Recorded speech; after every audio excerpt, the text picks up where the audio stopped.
K Muraleedharan doctor ജോ ജോസഫിനെ ഇന്നലെ പ്രത്യേകിച്ച് പ്രകോപനമൊന്നുമില്ലാതെ ഒന്ന് പരിഹസിച്ചു. CPIM ഡോക്ടർമാരെ തെരഞ്ഞെടുപ്പുകളിൽ മത്സരിപ്പിച്ച് വഴിയാധാരമാക്കുന്നുവെന്നായിരുന്നു കെ മുരളീധരന്റെ പരിഹാസം. മുഖമടച്ചായിരുന്നു ഡോക്ടർ ജോ ജോസഫിന്റെ മറുപടി.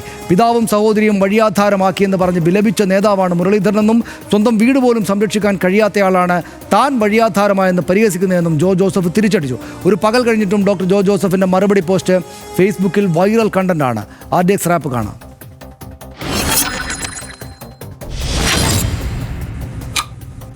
നിലമ്പൂരിൽ മത്സരിക്കാൻ CPIM ഇപ്പോൾ ഒരു ഡോക്ടറെ കണ്ടെത്തിയിട്ടുണ്ട്. തൃക്കാക്കരയിൽ മത്സരിപ്പിച്ച് ഒരു ഡോക്ടറെ വഴിയാധാരമാക്കി. ഞങ്ങളുടെ ഡോക്ടർമാരെ വഴിയാധാരമാക്കരുതെന്ന് CPIMനോട് അഭ്യർത്ഥിക്കാൻ IMA തയ്യാറാകണമെന്നായിരുന്നു കെ മുരളീധരന്റെ വാക്കുകൾ. LDFന്റെ നിലമ്പൂർ സ്ഥാനാർത്ഥി ചർച്ചയ്ക്കിടെ ഡോക്ടർ ഷിനാസ് ബാബുവിന്റെ പേരുയർന്നു വന്ന സാഹചര്യത്തിലായിരുന്നു മുരളീധരന്റെ പരിഹാസം. വഴിയാധാരം എന്ന് ഉദ്ദേശിച്ചത് തിരഞ്ഞെടുപ്പ് തോൽവിയെയാണെങ്കിൽ കെ മുരളീധരൻ വഴിയാധാരമായത് 7 തവണയാണ്. ലോക്സഭയിലേക്ക് 4ഉം നിയമസഭയിലേക്ക് 3 തവണയും കെ മുരളീധരൻ മത്സരിച്ചു തോറ്റത് ഉദ്ദേശിച്ചായിരുന്നു ആദ്യ അടി.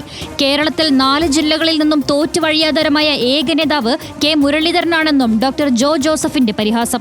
കെ മുരളീധരനുള്ള ഡോക്ടർ ജോ ജോസഫിന്റെ മറുപടി സാമൂഹിക മാധ്യമങ്ങളിൽ ഇടതു പ്രൊഫൈലുകൾ ഏറ്റെടുത്തു. അതേസമയം തന്റെ പ്രതികരണം ഇത്ര ഗൗരവമായി കാണേണ്ട കാര്യമല്ലെന്ന് കെ മുരളീധരൻ പ്രതികരിച്ചു.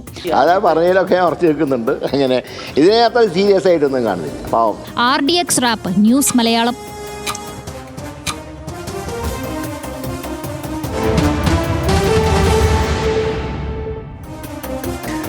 രാഷ്ട്രീയ വിമർശനങ്ങൾക്ക് തഗ് മറുപടികൾ നൽകാൻ കെ കരുണാകരനുണ്ടായിരുന്ന പ്രത്യുൽപ്പന്ന മധ്യത്വം കെ മുരളീധരനും ഏറെക്കുറെ കിട്ടിയിട്ടുണ്ട്. പക്ഷേ ഇക്കാര്യത്തിൽ എനിക്ക് എന്തിൻ്റെ കേടായിരുന്നുവെന്ന് കെ മുരളീധരൻ ഇപ്പോൾ സ്വയം ചോദിക്കുന്നുണ്ടാകും.